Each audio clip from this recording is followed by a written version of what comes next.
Welcome back, everybody, to another deep dive. This time we're shifting gears into the world of Formula One. Ooh, exciting. Yeah, I'm pumped for this one, too. Yeah. You know how much I love my F1. Always a good time.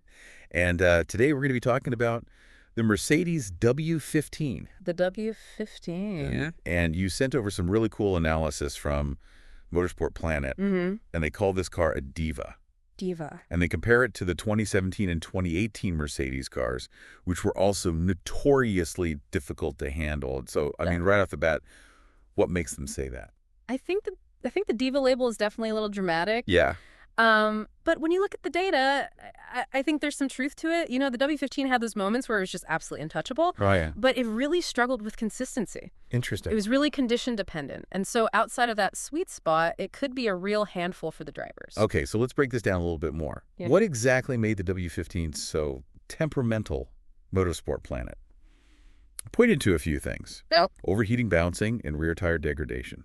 Right. And you know, it seems like a lot of those problems can be traced back to some pretty fundamental design choices. Like early in the season, the W15's engine cover was super narrow. Yeah. They were really prioritizing aerodynamics, Oh, okay. which, you know, helped on the straights, but it really limited cooling. Interesting. So they ended up having these overheating issues, especially in those hotter races. So, like, it would be fine if it was, like, you know, a night race or something. Yeah, potentially, yeah. But, like, if it's the middle of the day and it's, like, super hot out. Yeah, exactly. They'd really start to feel it. So it's always this, like, you know, balance between, do we want the speed or do we want the reliability? Always a trade-off in Formula One. Right. Okay, so what about the bouncing? That sounds terrifying. Oh, yeah. It was definitely an issue. You know, the W15 setup with its ride height and suspension geometry, it just seemed to induce this bouncing, especially through those high-speed corners. Oh, man. And so the team, they were constantly having to raise the ride height just to try to combat this, Yeah. which, of course, compromised their downforce and ultimately their lap time. So they were basically being forced to choose between stability and downforce. Exactly. Another classic trade-off. Ugh. So, and then on top of that, they had this rear tire degradation. Was this also related to the W15's design? It definitely seems like it was a factor. While the analysis doesn't go into a ton of detail about the root cause, it's clear that the W15 just consistently struggled to keep those rear tires in their optimal temperature window. Interesting. So they were overheating the tires, basically. Pretty much, yeah. And so they had to, like, drive more conservatively, I assume. Right. They had to be much more gentle on the throttle, and they had to make more pit stops as well, Ah, all of which hurt their overall race pace. so it really sounds like, you know, the engineers had their work cut out for them this season, just trying to keep this car on the track, basically. Yeah, it was a constant battle for them. But even with all of these challenges, the W15 wasn't a complete disaster. No, not at all. In fact, they had some pretty impressive moments, especially mid-season when they introduced a lighter floor Oh, yeah, I remember that. and a redesigned front wing. What did those changes do exactly? So the lighter floor that lowered the car's center of gravity, Okay. which really improved the handling, Interesting. and then the redesigned front wing that helped to enhance the airflow, which of course increased downforce. So these were like small changes, but big impact. Huge impact. Those changes made a world of difference. You know, they significantly reduced bouncing and they really improved their tire management. Okay. So they were starting to figure things out a little bit more, Yeah, it seemed like they finally found their footing. but it's still, you know, impressive that they were able to achieve what they did with this car with all of these issues. I mean, they even had some strategic wins, Oh, absolutely. you know, where they were able to capitalize on their rivals' mistakes. Yeah, I mean, they pulled off some incredible victories in Austria, Great Britain, Belgium. Yeah. And, you know, looking at those races, McLaren might have had them beat in terms of raw pace. Yeah. But Mercedes, they were there to pounce when those opportunities presented themselves. Like a safety car or a competitor making an error. Right. They were ready to grab that podium. They were, and they did it time and time again. So it seems like, you know, they really knew how to play the game. They did. It's not always about having the fastest car. Right. Sometimes it's about being in the right place at the right time and making the most of every opportunity. It's like a chess match almost. Absolutely. You got to think 10 steps ahead. Exactly. And that, I think, really highlights the importance of what we call the operational window. Okay. You know, with the W15, it was quite narrow. What do you mean by that? Well, it means that the car only really performed at its best under very specific conditions. Oh. So, the track temperature, the setup, even the tires, those all had to be just right. I see. Otherwise, they were really struggling. Wow. Okay, so really high maintenance? Yeah, you could say that. So that's probably the big takeaway for Mercedes moving forward, I guess. Absolutely. They need to widen that operational window. They need to create a car that's less sensitive to all those external factors and easier for the drivers to handle consistently.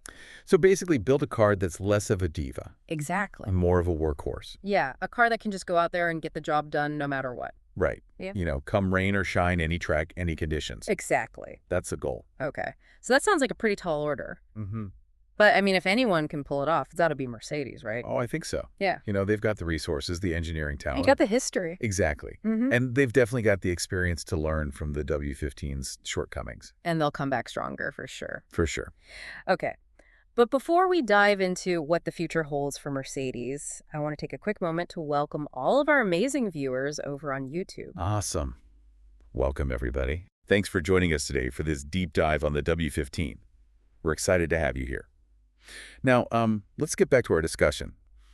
One thing that really stood out to me was that crazy 1-2 finish they managed to pull off in Vegas. Oh, yeah, Las Vegas. That was a nail-biter. They seemed unstoppable that weekend.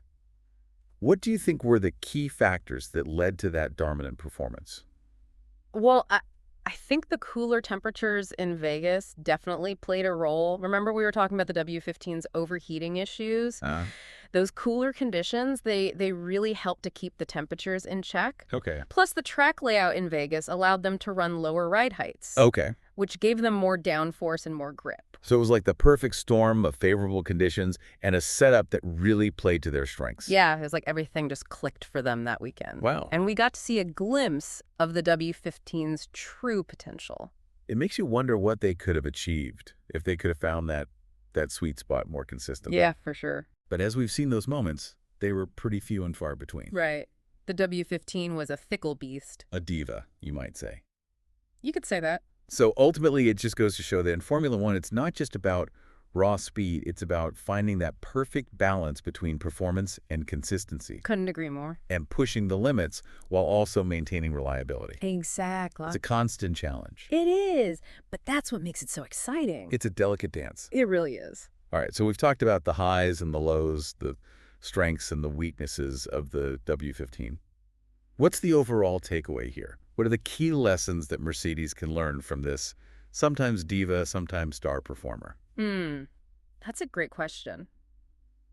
Let me think about that for a sec. Yeah. I think one of the biggest takeaways is that there's just no magic bullet in Formula One. You can't just throw raw horsepower or downforce at a problem and expect it to go away. Right. It's about understanding the intricacies of the car, the tires, the track, and making those subtle but impactful adjustments.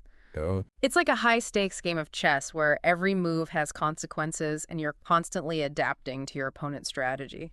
I like that analogy. I like that. Yeah. It's really a mental game just as much as it is a physical game. Absolutely. Okay, so that's one lesson, adaptability. Exactly.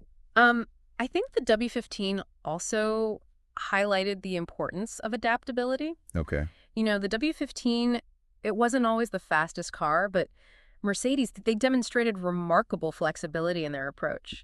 They weren't afraid to experiment with setup strategies, even in season development. And we're constantly tweaking things. They were always looking for that edge. Okay. And, that relentless pursuit of improvement, it ultimately paid off. Right. You're right. Remember those strategic wins we talked about? Austria, Great Britain, Belgium? Yeah. Those were prime examples of Mercedes capitalizing on opportunities when their rivals faltered. It was like they were just waiting for the other teams to make a mistake. Yeah, and then boom. Yeah. They were right there to snatch the victory. I mean, those races were incredible. Those were like some of the best races of the season. Oh, for sure. Some real edge-of-your-seat stuff. Okay, so it wasn't just about having a fast car. It was about being in the right place at the right time and making the right decisions under pressure. Exactly. And, while luck certainly played a part, let's not discount the role of the team's strategists. Oh, yeah. And their ability to read the race, anticipate those scenarios, and react decisively. They were like master chess players, always thinking several moves ahead. Exactly. They were playing 4D chess out there. Oh, wow. Okay, so we've talked about the big picture lessons now. Let's zoom back in on the W15's design. What specific areas do they need to address moving forward? We already touched on that narrow operational window. Right. That definitely needs to be a top priority. They need to create a car that's less sensitive to those track temperatures and those setup changes. It's about finding that sweet spot where the car is fast and predictable, allowing the drivers to really push to the limit without constantly teetering on the edge of instability. So basically, they need to build a car that's more forgiving, Yeah, more driver-friendly. exactly. Even if it means sacrificing a tiny bit of that peak performance. Okay. And then we also talked about the rear tire degradation. Right. That was a persistent issue with the W15. They just couldn't match the tire management of some of their rivals, particularly McLaren. Yeah, that was a big problem for them. It was, and that needs to be a major focus for the future. I'm curious, what are some potential solutions they could explore to address that? Is it purely about like aerodynamic tweaks, or are there mechanical changes they could consider as well? It's likely a combination of both. On the aero side, they could look at optimizing the airflow around those rear tires. Okay, Try to keep them in that ideal temperature window. gotcha. Mechanically, they could explore different suspension geometries or even tweaks to the car's weight distribution Right. just to try to improve that tire load and wear. So again, it's all about striking that balance. It always is. Finding the optimal compromise between all of those different performance factors. Yeah. Sounds like a tough job. It is. But, I have no doubt that they're already hard at work analyzing data, running simulations, testing new concepts. That's the beauty of Formula One. Yeah. It's a constant evolution, a never-ending quest for improvement. Okay, speaking of improvement, we were talking earlier about that impressive 1-2 finish in Vegas. Oh, yeah. It seemed like they really nailed the setup that weekend. They did. What can they learn from that performance and apply to their future car development? Well, I think the Las Vegas race really highlighted the importance of tailoring the car's setup to those specific track characteristics and conditions. Okay. They were able to run lower ride heights in Vegas because of that smooth track surface and those cooler temperatures, Right. and that really maximized their downforce and their grip. So it's not just about building a fast car. It's No. about understanding how to extract the maximum performance from that car on any given circuit. Exactly. It's about having that engineering know-how. Yeah. And that strategic flexibility to adapt to different tracks, weather conditions, even tire compounds. It's all part of the puzzle.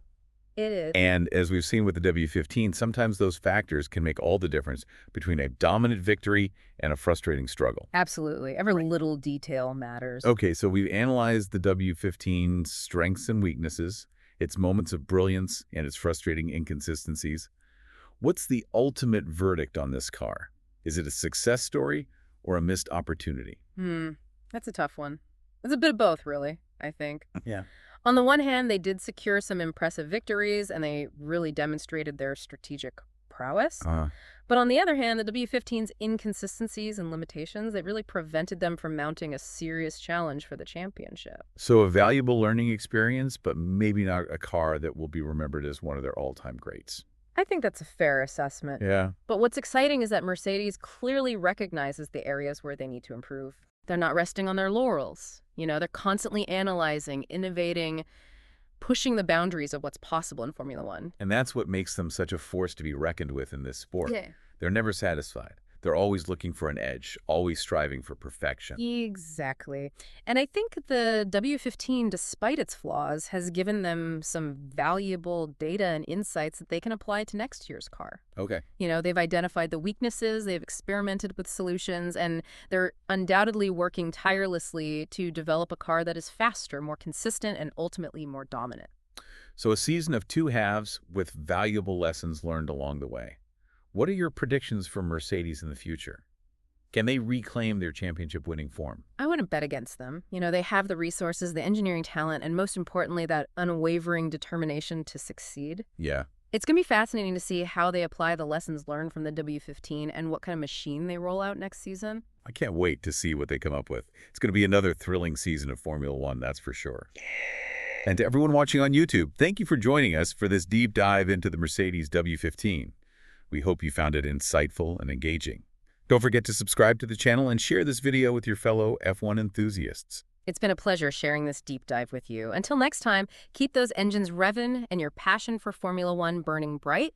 But what's exciting is that Mercedes clearly recognizes the areas where they need to improve. Yeah. They're not resting on their laurels. They're constantly analyzing, innovating, pushing the boundaries of what's possible in Formula One. And that's what makes them such a force to be reckoned with in this sport. They're never satisfied. They're always looking for an edge, always striving for perfection. Exactly. And I think the W15, despite its flaws, has given them some valuable data and insights that they can apply to next year's car. They've identified the weaknesses, they've experimented with solutions, and they're undoubtedly working tirelessly to develop a car that is faster, more consistent, and ultimately more dominant. So a season of two halves with valuable lessons learned along the way. What are your predictions for Mercedes in the future? Can they reclaim their championship-winning form? I wouldn't bet against them. They have the resources, the engineering talent, and most importantly, that unwavering determination to succeed. Yeah. It's going to be fascinating to see how they apply the lessons learned from the W15 and what kind of machine they roll out next season. I can't wait to see what they come up with. It's Yeah. going to be another thrilling season of Formula One, that's for sure. And to everyone watching on YouTube, thank you for joining us for this deep dive into the Mercedes W15. We hope you found it insightful and engaging. Don't forget to subscribe to the channel and share this video with your fellow F1 enthusiasts. It's been a pleasure sharing this deep dive with you. Until next time, keep those engines revving and your passion for Formula One burning bright.